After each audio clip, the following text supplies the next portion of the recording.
Assalamualaikum warahmatullahi wabarakatuh. Waalaikumsalam warahmatullahi wabarakatuh. Bismillah, alhamdulillah, salatu wassalamu ala rasulillah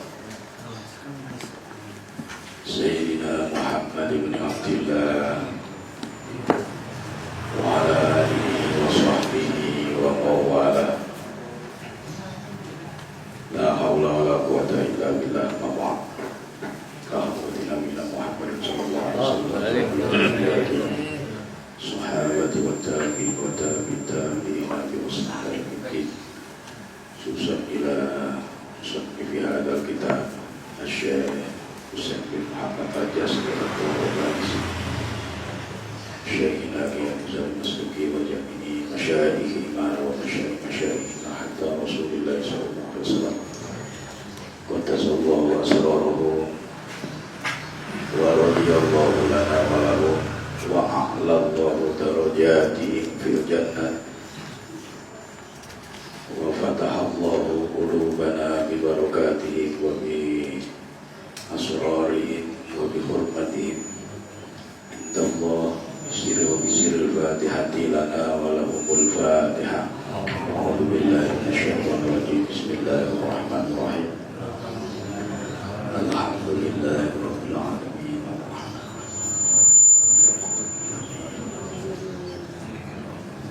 Alhamdulillah, hadirin rahimakumullah, para masyayikh, para kiai, para asatid, wabil khusus dumateng Kiai Farahi Harun ingkang kula mulyakaken jajaran Surya DPC Gubeng Tanfidia dan seluruh pengurus serta jajaran pengurus raktik sekecamatan Gubeng kang hadir, kang rawuh, kang sangat kula mulyakaken. Hadirin para bapak, para ibu, para jamaah sedaya. Alhamdulillah kita meneruskan kajian kitab Al-Ushulul Hamidiyah. Mugi diiringi hidayah, rahmah, futuh dari Allah Subhanahu wa taala, mugi manfaat, maslahah, barokah di dunia dan akhirat. Bismillahirrahmanirrahim. Qala al-muallif rahimahullah ta'ala nafa'ana bi'ulumi wa amaddana bid-darain amin. Halaman 9 itu Al-Bahsus Salis. Al-Bahsus Salis, pembahasan yang ketiga. Fi bayani ma'tabarahu syar'u, dalam menjelaskan sesuatu yang dianggap oleh syariat munafian, sebagai hal yang menafikan atau menghilangkan, lil imani, pada keimanan, wa mubtilan, dan membatalkan, lahu, pada keimanan, wal'iyadu, dan adapun permohonan perlindungan billahi adalah kepada Allah Ta'ala. Ini bahas tentang hal-hal yang bisa mengeliminir keimanan kula panjenengan, menyebabkan hal-hal yang bisa menggugurkan, membatalkan keimanan kita, sehingga kita keluar dari koridor orang-orang yang beriman, murtad bahasa kasarnya. Jadi ada beberapa hal itu yang bisa menyebabkan seseorang keluar dari keimanan. Iklam tawilah anna syar'a syarifah, sesungguhnya syariat yang mulia, naha wa hadara anil umuril munafiyati lil iman. Di syariat ini telah mencegah dan memberi peringatan atas hal-hal yang bisa menafikan, menghilangkan keimanan seseorang. Wa hakama bi kufri man yartadibuha, Dan syariat menetapkan kekufuran orang yang melakukan hal-hal tersebut. Siapapun yang melakukan hal-hal tersebut, maka hilang status muslimnya, hilang status mukminnya, dia menjadi seorang yang murtad. A'udzubillah. Wa in kana musaddiqan biqalbi, meskipun dia itu sebelumnya benar-benar orang yang beriman dengan hatinya kepada Allah, kepada Rasulullah, kepada ajaran-ajaran yang dibawa oleh Rasulullah SAW. Tapi ketika hal-hal ini terjadi pada dirinya, maka dia benar-benar dianggap sebagai orang yang keluar dari agama Islam. Makanya leten syarahnya Sulam Taufik Is'atul Rafiq Berasa Pulau Betul itu disebutkan akan menjadikan dia khulud finnar, na'udzubillahi, kekal selama-lamanya di neraka. Wa munqadan lima ja'a bihi Rasulu alaihi salatu wassalam, dan meskipun dia sebelumnya itu adalah orang yang taat mengikuti apa yang dibawa oleh Rasulullah Sallallahu Alaihi Wasallam. Istilahnya mukmin taat, muslim taat, tapi ketika melakukan hal-hal ini, na'udzubillah min dzalik, keluar dari keimanan.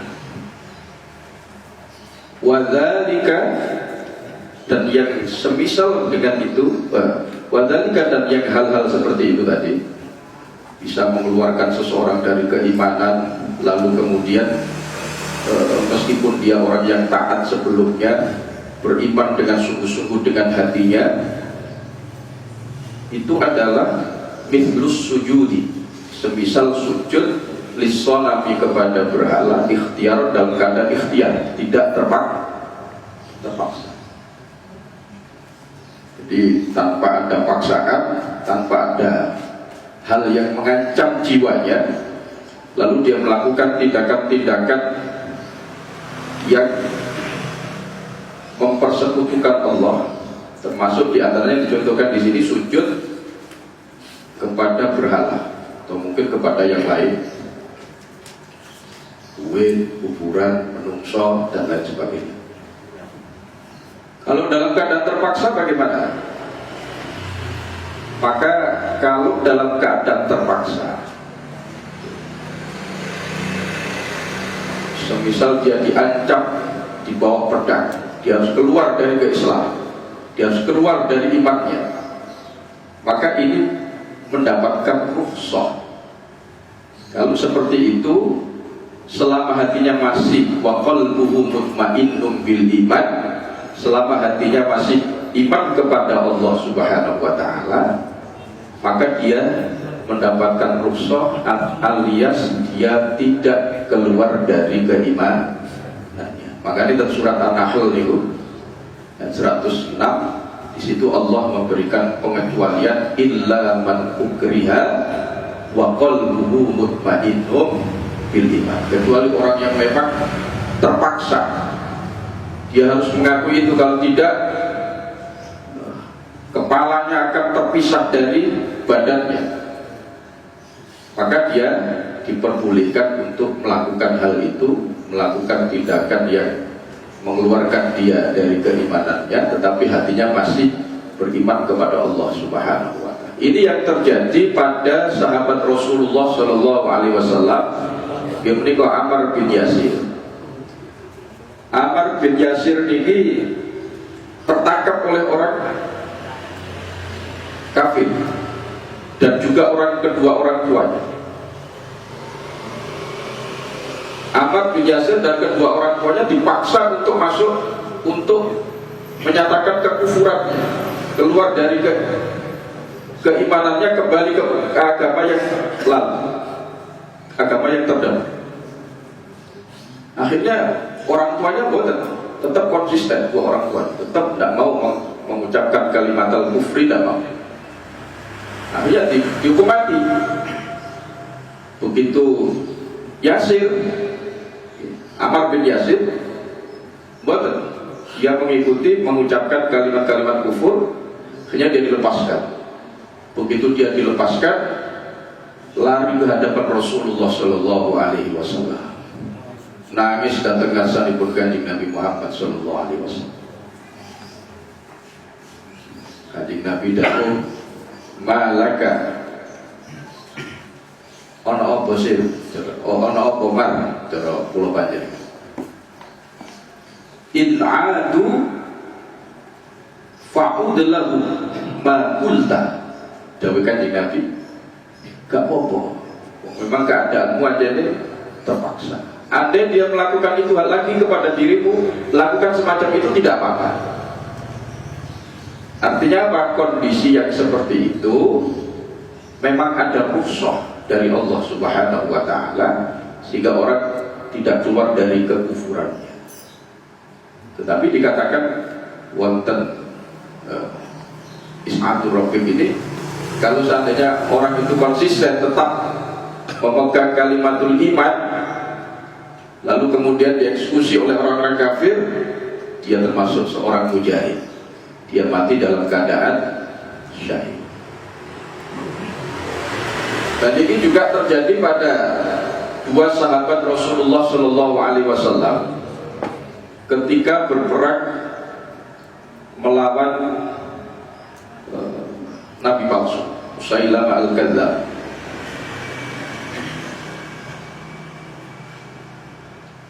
Di masa Rasulullah itu ada dua nabi, ya, dua orang yang mengaku nabi.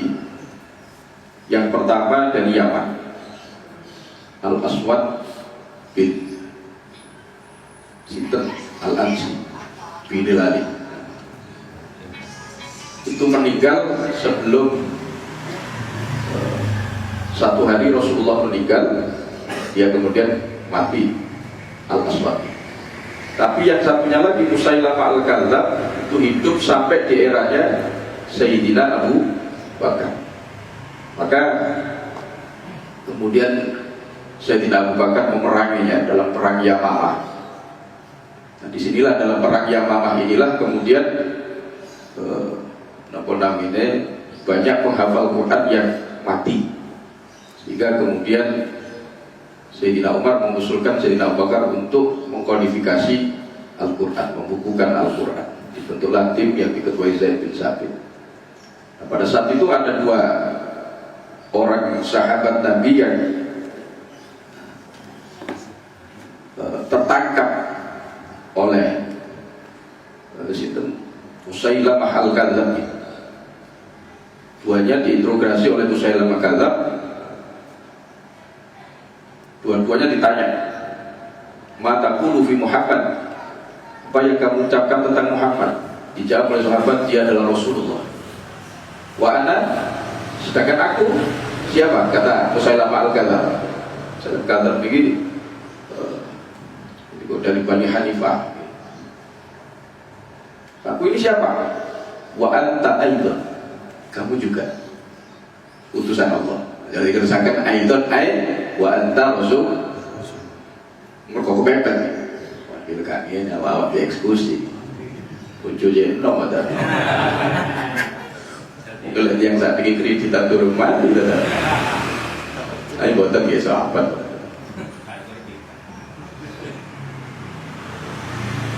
Yang satunya lagi jawabannya boten. Maka pun Muhammad wa Rasulullah. Wa ana la asma, ana asab. Begitu ditanya, lagi ini siapa? Lo betul budak lo tadi. Tanya 3 kali, betul jawab. Akhirnya dieksekusi yang satu. Maka kalau kondisi-kondisi seperti ini masuk ayat itu. Man kafara billahi min ba'di imanihi illa man ukriha wa qalbuhu mutmainnun bil iman. Pokoknya hatinya masih iman kepada Allah Subhanahu wa Ta'ala. Kondisi seperti itu, maka mendapatkan rukhsah, dispensasi. Tapi kalau tidak dalam kondisi yang mukroh seperti ini, tidak dalam kondisi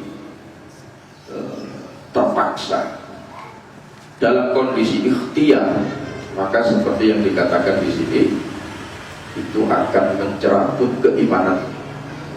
Kalau dia tidak segera mengucapkan keimanan, kalimatul iman lagi, beriman memperbarui keimanan lagi, dia mati, maka matinya dalam keadaan kafir. Awil istihanatu, atau meremehkan, bima al-dhamahud-dinu, dengan sesuatu yang diagungkan oleh agama, merendahkan, meremehkan sesuatu yang dianggap mulia agung dalam agama, itu dia menghilangkan atau menyebabkan kafir, kufur, murtad. Contohnya kal Qur'an syarif, seperti meremehkan Quran yang mulia, merendahkan Quran yang mulia. Apakah merendahkan tadi sami?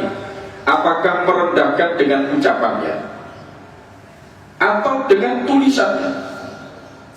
Soalnya al-khattu ahadul lisanain, tulisan itu adalah salah satu dari dua alat komunikasi manusia. Ketika seseorang mengucapkan sesuatu kebaikan, itu berapa pahala. Menulis sesuatu kebaikan pun juga mendapatkan pahala. Ketika seseorang mengucapkan keburukan itu dosa, nulis lagi itu dosa. Ketika seseorang mengucapkan kalimatul kufri, kalimat-kalimat yang mengeluarkan dia dari keimanan, nulis kalimat itu juga mengeluarkan keimanan. Jadi al-khattu ahadul lisani. Wa hadisur rasulil munifi, dan hadis rasul yang luhur, yang mulia. Ya, tentu yang kadang-kadang karena kebenciannya dia tidak bisa berlaku adil, mulai musuhi sing nyampekno, padahal hadis sing disampaikan, oh kok itu hadis diomongno, hati-hati loh kan. Dan orang yang kita benci mengeluarkan dalil jelas-jelas Quran, jelas-jelas hadis, lalu kita tidak mau menerima, menolak, meremehkannya hanya karena dikeluarkan, dibaca oleh orang yang tidak kita suka. Jadi kadang-kadang kemudian kita terbawa emosi sehingga kemudian melakukan hal itu. Dan kata itu ya apa? Tetap kena sanksi ini, keluar dari keimanannya. Bahkan di dalam kitab Is'adur Rafiq ini dikatakan banyak orang yang meremehkan masalah-masalah ini sehingga dia tidak sadar bahwa dia telah keluar dari keislamannya. Bahkan letak beriki Sulam Taufik itu syarah kali Is'adur Rafiq itu terbagi tiga. Ada yang qauli, ada yang berupa ucapan, ada yang berupa perbuatan. Perbuatan ke sujud kepada selain Allah. Ucapan itu ucapannya merendahkan Quran, merendahkan syariat, merendahkan hadis Rasulullah SAW, atau berintikad. Intikad itu keyakinan hati, meragukan Allah, kemudian meragukan sifat-sifatnya Rasulullah SAW. Atau kalau dalam Islam Rafiq dikatakan berintikad tentang sesuatu yang tidak sesuai dengan sifat Allah Subhanahu wa ta'ala, seperti tajsim, takyif, dan lain sebagainya. Mengarani Gusti Allah punya jisim, mengarani Gusti Allah di kubunya, tasbih, menyamakan dengan makhluk Allah bertempat, Allah pokoknya samakan makhluk. Dan ini bahkan menjadi sebagian akidahnya orang-orang di luar Ahlus Sunnah wal Jamaah. Makanya Kanjeng Nabi dawuh Sataftariqu ummati ala salasin wa sab'in kulluhum finnar.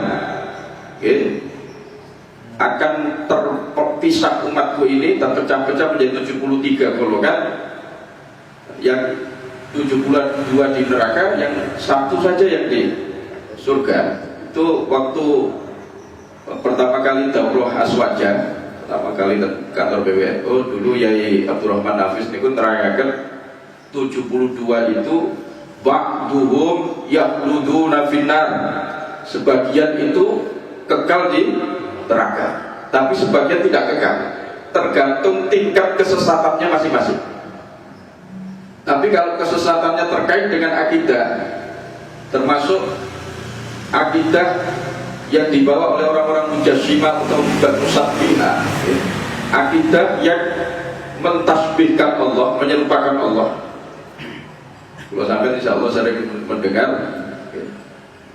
kok napa namine paparan-paparan orang-orang di luar Ahlussunnah wal Jamaah itu kata Allah itu bertempat di langit, Allah itu berada di Arasy, dalilnya Ar-Rahmanu 'alal 'arsyis tawa.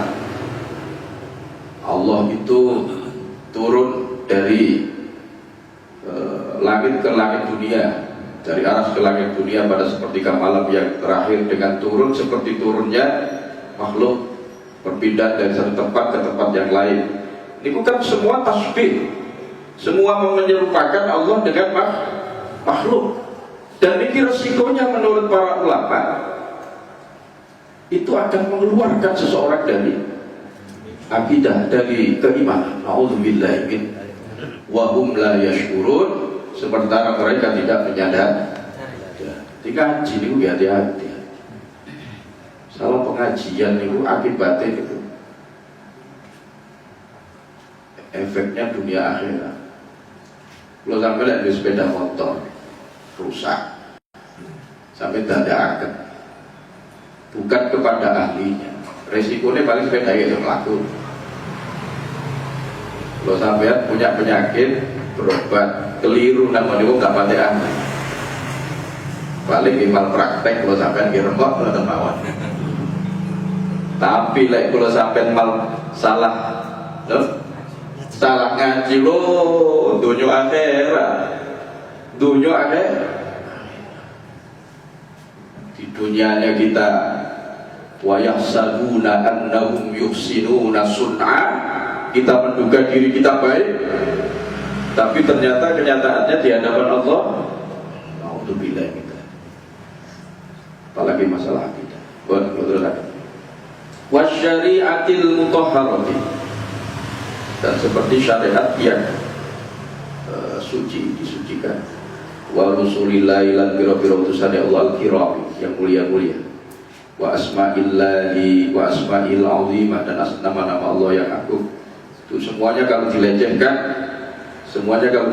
direndahkan, menyebabkan kekufuran. Wa sifatihil karimah, sifatnya Allah yang mulia. Wa awamirihi wa nawahihi, termasuk merendahkan, meremehkan, apalagi mengingkari perintah-perintah Allah dan larangan-larangan Allah. Wal faraidid diniyati, dan kewajiban-kewajiban agama, kasolati wal haji, seperti sholat, haji, wa awisyatmi, kasolati wal haji, dan seperti sholat wal haji. Kalau dalam kitab Nabi Sulam Taufik itu disyaratkan dengan syarat itu al-mujma'u alaih, al-ma'lum biddin fiddin bid-darurah,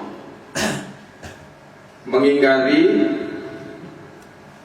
tidak mengiman, tidak mempercayai atau merendahkan yang menyebabkan kekufuran terkait dengan nilai-nilai syariat. Itu adalah nilai-nilai syariat yang mujma' alaih, yang mujma' alaih, yaitu yang disepakati oleh para ulama, makluman fiddin bid-darurah, yang sudah diketahui dalam agama dengan pasti. Maksudnya la yuhtaju ilaihi dalil, la yuhtaju ilaihi istidlal, sing boten perlu wong niku mencari dalil, sudah mengetahui status, karena sudah maklum, sudah masyhur di dalam agama, baik di kalangan orang alim maupun di kalangan orang awam. Contohnya kayak apa? Sholat, wong awam, wong alim, kabeh tahu kalau sholat itu wajib. Sholat, poso, haji, rukun iman nih, rukun Islam nih, semua tahu. Yang alim dan yang awam tahu kalau itu semuanya wajib. Maka kalau ini diingkari, kufur dia. Kalau ada orang berpendapat sholat itu tidak 5 waktu, kufur dia nih. Karena ini makluman minad-din bidul. Sebab semua orang tahu tanpa harus istidlal dulu mencari dalil, semua sudah tahu kalau itu hukumnya. Begitu juga sesuatu yang diharapkan dalam agama, yang makluman minad-din bidul. Contohnya Homer, ngombe Homer, wabe semer Homer Tuhan, pengalim, awam semer zina, mencuri, berjudi. Maka kalau ada penghalalan tentang hal itu, atau pengingkaran terhadap perintah-perintah itu, bisa menyebabkan kehilangan keimanan. Terus awisyatmu atau mencaci maki liwahidin mimma dzukira, terhadap salah satu yang telah disebutkan, mimma saking barang dzukira kang disebutkan. Nah, ini mencaci maki sesuatu yang sudah disebutkan di bawah juga menyebabkan kekufuran. Awit talaffudi bi kalimatil kufri, atau melafadzkan dengan kalimat-kalimat kufur. Au nahwilika, atau semisalnya. Fa inna hadza wa amsalahu, maka hal ini dan semisalnya yunafil imana, itu bisa menghilangkan keimanan, wa yuhkamu, dan dihukumi ala murtadibihi, orang yang melakukannya, bil kufri wal khidlani, dengan kekufuran dan kehinaan. Wa kadzalika idza kadzabal insanu syai'an minan nususi syar'iyyah, demikian pula ketika orang itu mendustakan nas-nas syariat as-sabiti wuruduha, yang sudah teriwayatkan tentang ketetapan nas-nas syariat. Ibani Rasul alaihi salatu wassalam, yakinan secara yakin. Ka'ayatil Qur'ani, seperti ayat Al-Quran, wa hadis Rasuli al-mutawatirati, seperti hadis Rasul yang mutawatir anhu, dari Rasul alaihi salam, ailati, yaitu hadis-hadis naqalah al-jama'atul katsiruna, yang dinukil, yang diriwayatkan oleh jamaah yang banyak, alladzina la yu'manu tawafuquhum, yang mereka itu dianggap aman kesepakatannya alal ghalibi, atas kedustaan. Wah, dan ini termasuk mendustakan, tidak mempercayai nas-nas syariat yang telah ada ketetapannya dari Rasulullah SAW, berupa nas Quran, berupa hadis-hadis Rasulullah SAW. Ini terjadi hadirin, dan itu di luar Ahlussunnah wal Jamaah. Mereka di luar Ahlussunnah Jamaah ini tidak sekali dua kali, seringkali mendustakan nilai-nilai syariat yang sebetulnya itu ada dalam nas Quran, ada dalam nas hadis Rasulullah SAW. Contohnya nopo, tabarruk, istighosah, itu ada dalam nas hadisnya, dalam nas Quran ini, tapi mereka mendustakan. Apa itu tidak ada dalilnya dalam? Loh, ngomong dalilnya kok diomong enggak? Ada dalil. Paling aman di ngaji dari baroh ini. Insyaallah aman. Selamat, kurang meriah. Mari itu santapan jasmani, santapan rohani, santapan jas. Waktu turun santapan jas, turun santapan rohani, mau santapan jasmani mentek ada.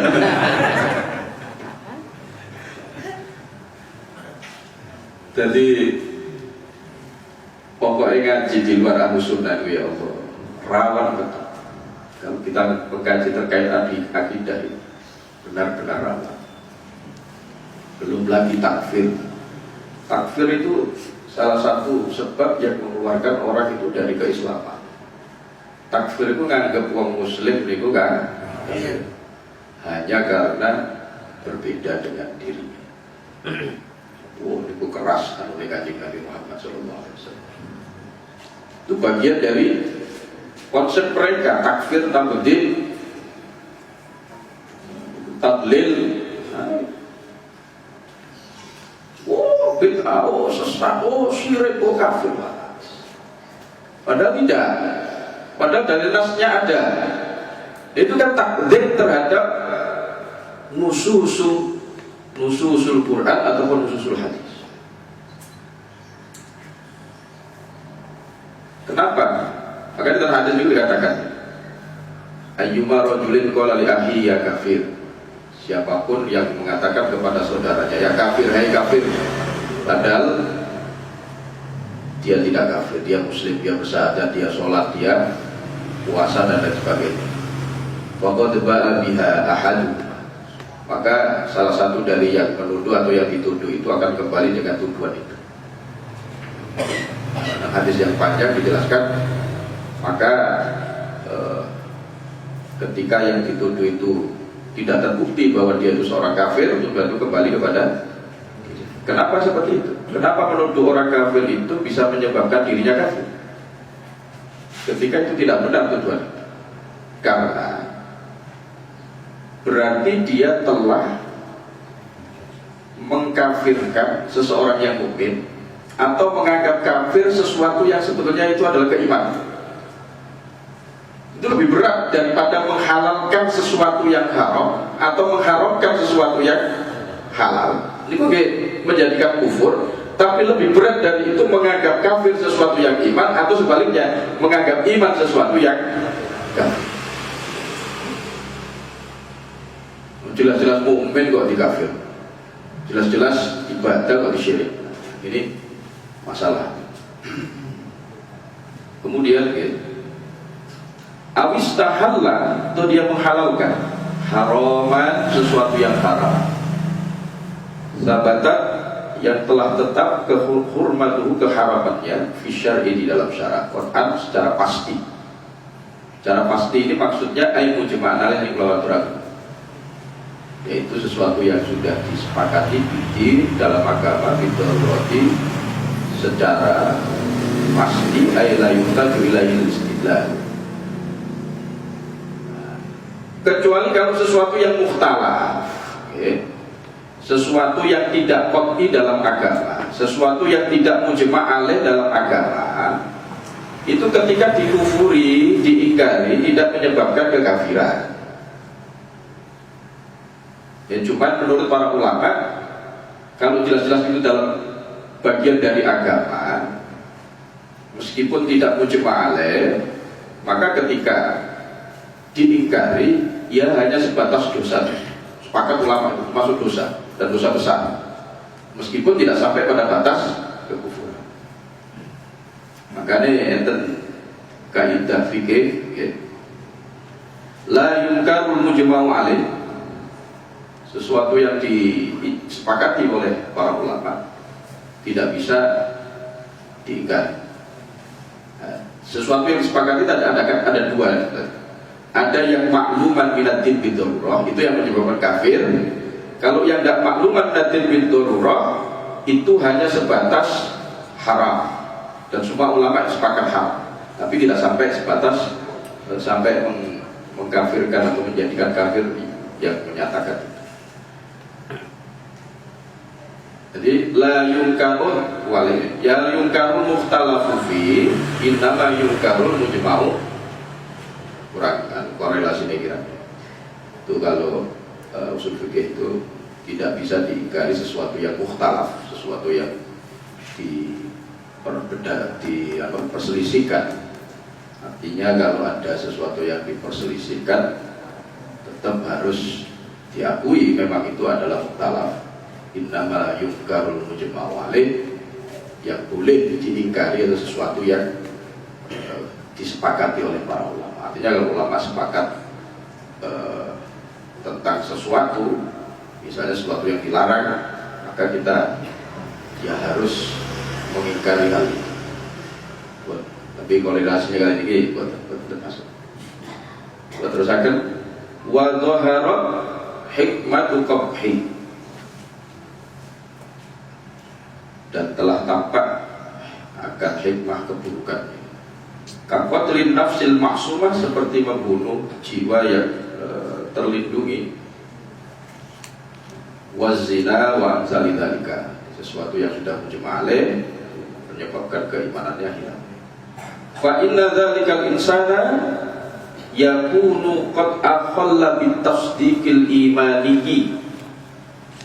Orang-orang yang melakukan hal itu berarti dia telah merusak keimanannya, wa inqiyadil islamiyyi, dan ketundukannya kepada Islam. Wa ata bima yubtiluhuma, dan dia telah melakukan sesuatu yang membatalkan keimanan dan keislamannya. Wa yuhkamu alaihi syar'an bil kufri, jadi yang ini malah statusnya kufur. Wa ala kulli man kafara wal iyadu billah, maka bagi orang-orang yang melakukan hal yang menjadikan kafir itu tadi, ayyubadira li tajdidi imanihi wa islamihi, dia harus segera memperbarui keimanan dan keislaman, mengucap syahadat malih dan ngoten-ngoten nggih, auzubillah kita. Wa yatuba mimmartakaba, dan dia bertobat dari apa yang telah dilakukan. Wa illa fayastahiqqul qatla fid dunya. Itu kalau dalam negara Islam, orang yang melakukan hal-hal itu setelah istitabah, setelah diminta bertobat sampai 3 kali, kalau tidak bertobat dieksekusi sudah. Dia hukumnya itu hukum di dunia, belum nanti hukum di akhir. Ya alhamdulillah Indonesia buatan double hukum Islam, double hukum Islam kira-kira wakil sih kena eksekusi. Gak sholat itu harus naik kabeh. Itu kan kira-kira malah sepi.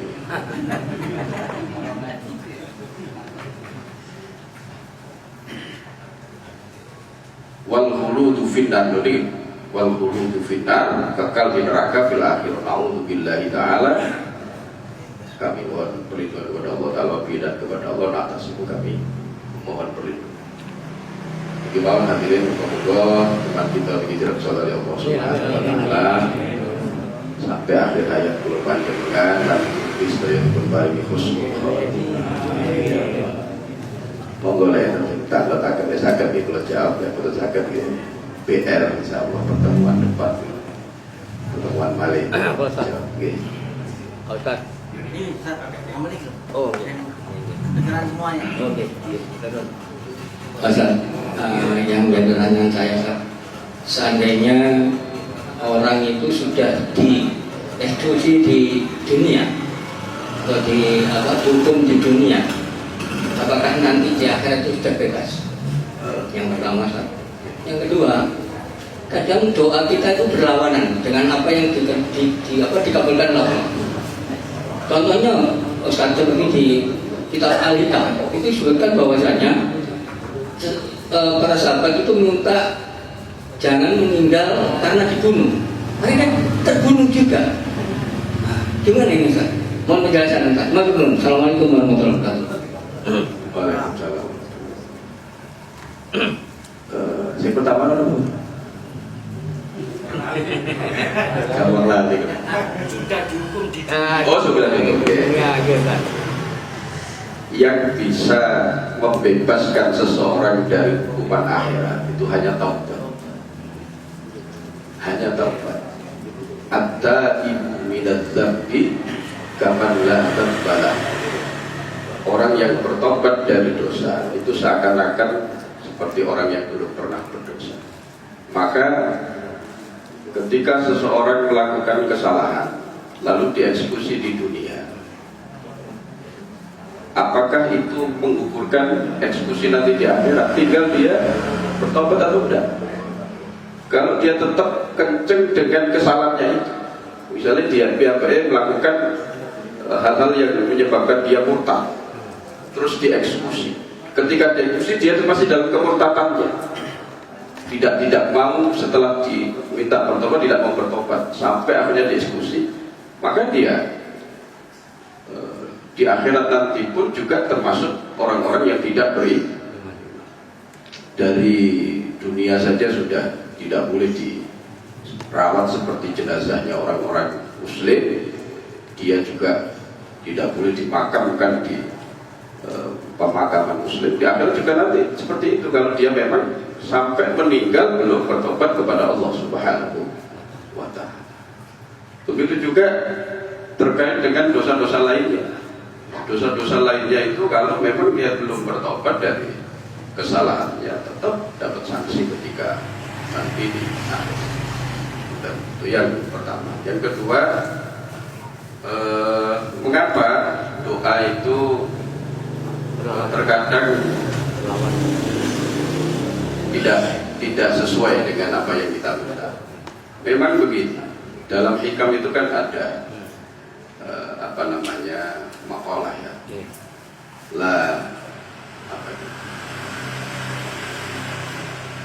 La yasukanna ta'akhurul. Jangan menjadikan kamu ragu-ragu ketika doa itu diakhirkan. Sungguhnya Allah itu akan memberi kepada kamu sesuai dengan pilihan Allah, tetapi tidak berdasarkan pilihan-pilihanmu. Jadi kalau dalam hadis itu dikatakan bahwa Allah itu pasti mengabulkan doa hambanya, cuma bentuk pengabulannya itu berdasarkan kehendak Allah, bukan berdasarkan kemauan Allah. Maka dalam hadis dijelaskan, orang berdoa itu pasti mendapatkan salah satu dari tiga hal. Ada kalanya dia diberi sesuai permintaan, itu berarti dikabulkan juga. Yang kedua, ada kalanya dia diberi di akhirat, tidak di dunia, tapi di akhirat. Ada kalanya dia tidak diberi seperti apa yang dia minta, tapi dikabulkan oleh Allah dalam bentuk lain. Di antaranya adalah ditolak darinya bala, musibah. Mungkin seseorang itu krono nyuwun rezeki wonten Allah Subhanahu wa ta'ala, Allah tidak memberi seperti pemerintahnya. Rezeki ini seperti biasa, pancet-pancet apa, unda odidi. Sebab Allah tahu nanti di belakang hari wong ini bakal terjadi kecelakaan, sehingga Allah ingin mengganti ijabah doa itu dengan di belakang hari nanti dia selamat dari kecelakaan tersebut. Niku di antara tiga hal yang diberikan Allah Subhanahu wa ta'ala terhadap orang yang berdoa. Maka ketika niku diaturakan ada sahabat yang meminta afiat, kalau di hikam bukan meminta terbunuh tapi minta afiat, minta keselamatan. Rasulullah minta keselamatan, ternyata kena racun. Abu Bakar Sayyidina Umar minta keselamatan, ternyata terbunuh, dan seterusnya. Maka itulah bentuk ijabah Allah Subhanahu wa ta'ala yang terbaik bagi hambanya, dibanding mungkin apa yang ada dalam pikiran. Hadir.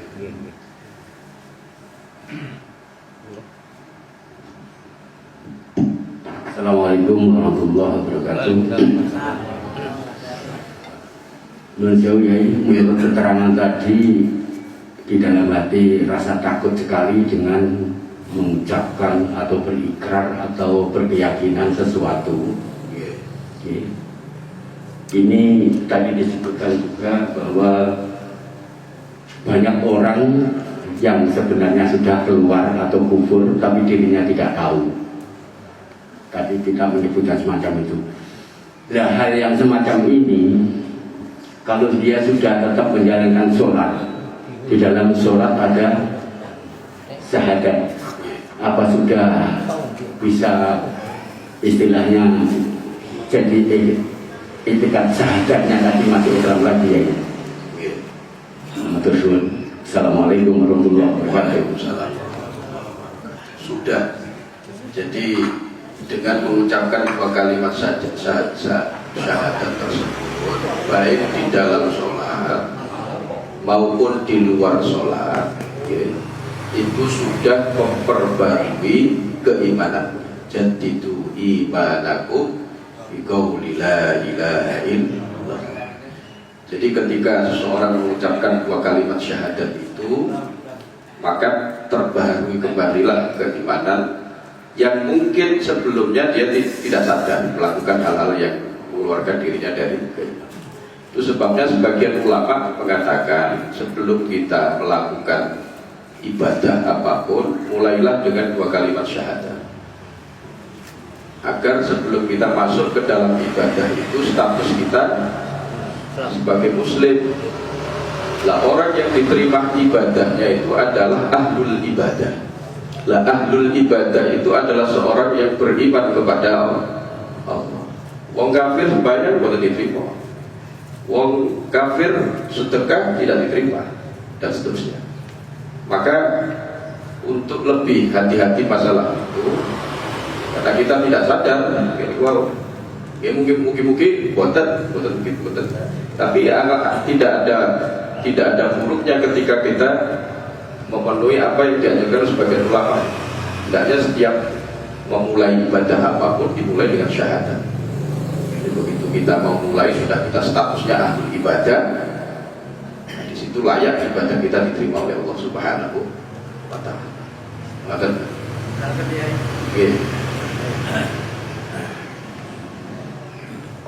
Assalamualaikum warahmatullahi wabarakatuh. Waalaikumsalam. Tanggal masalah pandemi ini ya. Tiang orang tua saya sakit, entah itu saya ngelirik kos-kosan orang tua saya atau tidak ya. Padahal pada saat ini semua orang masuk rumah sakit gak suwi mati ya, pasti gak suwi mati. Maksud iki kudu tak lebokno ya, wong tuwa kudu tak lebokno. Soale kos-kosane akeh nggih. Nah, itu termasuk anaknya memaksa orang tua itu meninggal, anaknya itu termasuk murtad atau dosa besar. Wong sing mateni padha mateni al-qatil maqtul binnar nggih. Nah, terus yang dimasukkan wa insya Allah menurut ramban saya husnul khotimah. Nah niku yang pertama. Yang kedua, saya lihat khususnya kalangan NU gaya masker, fanatik ambek masker, koyo-koyo gak gaya masker mati. Padahal kebanyakan wong sing gaya masker mati. Apakah itu keimanan luntur apa enggak? Padahal apa awak dhewe disedot neh. Iki galakno lampu. Ya. Soalnya sampai fanatik masker kudu sak detik ganti. Alhamdulillah yai boten dan itu termasuk murtad apa enggak, keluar dari iman apa enggak. Itu yang kedua. Yang kedua kalimat milah Sing maskeran kena nih. Pun khawatir lebih lagi. Jadi yang pertama terkait rumah sakit itu mungkin asumsi jenengan pribadi. Sing waras sing untuk rumah sakit kita ada, termasuk dulur-dulur biasa niku mlebu rumah sakit metu ki waras. Cuma pinter terus mati terus.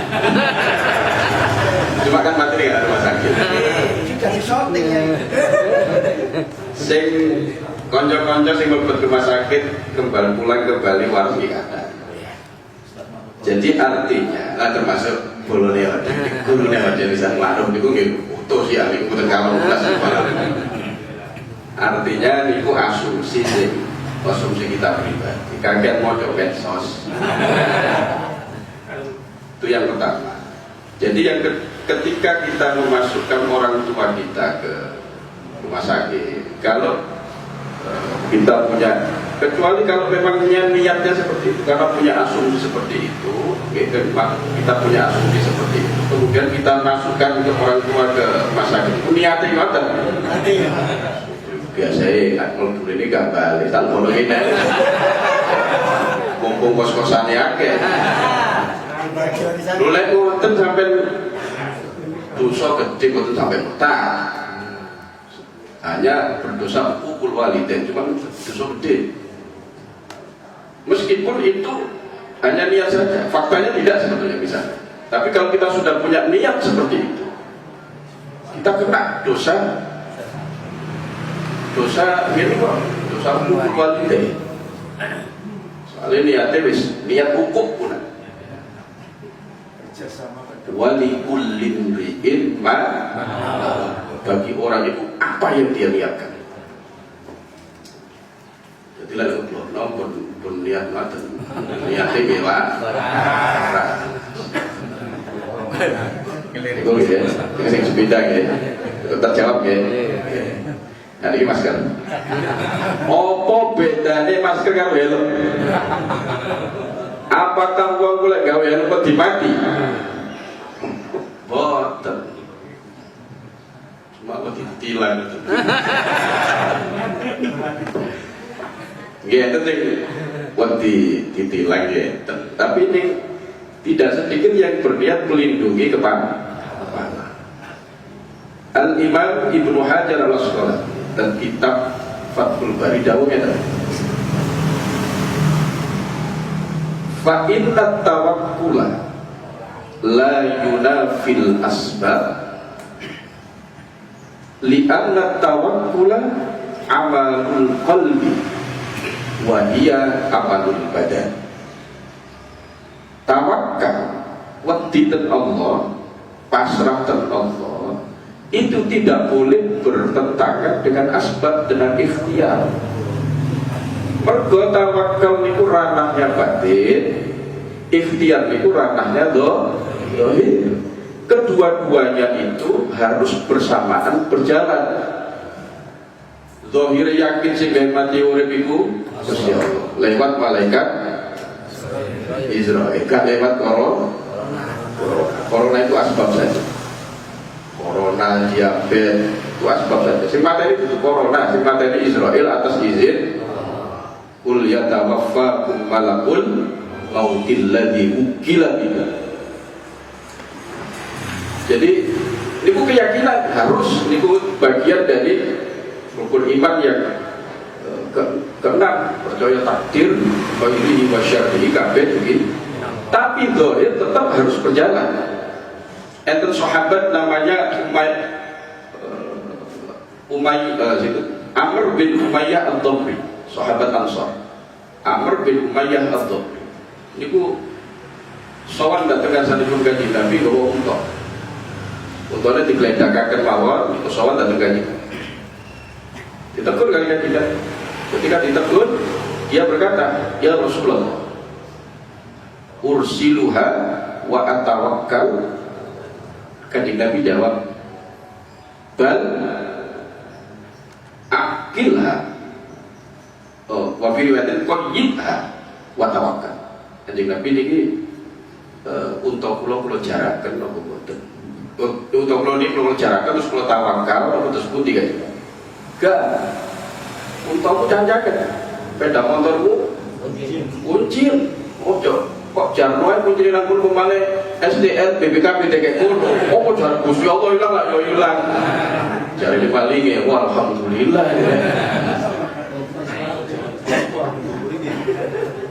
Cancangan untuk tawakkal dan tawakkallah kepada Allah. Jadi ya tetap maskeran dan diri lemah, tetap ikhtiar ini bagian dari ikhtiar. Tapi hati ini ku tawakal gitu. Jadi bareng antara tawakal dan ikhtiar. Makanya dalam kitab apa nih? Mishkatul Masabih, at-tawakkulu qat'un nadri anil asbab ba'da tahyi'atil asbab. Oh betul ba'da ma'a tahyi'atil asbab.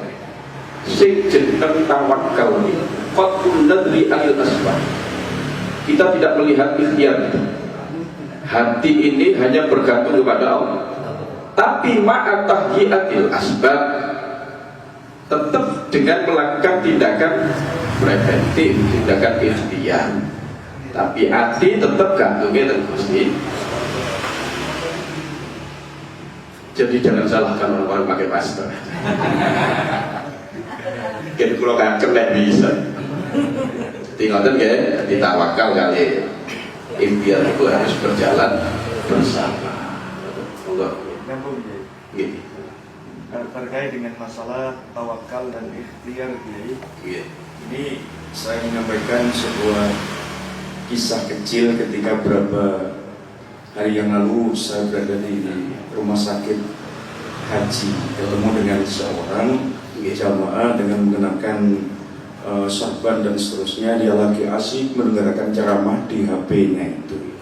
Tiba-tiba dia sampaikan saya, "Gimana Pak? Sekarang orang-orang lagi lebih takut dengan corona daripada takut kepada Tuhan."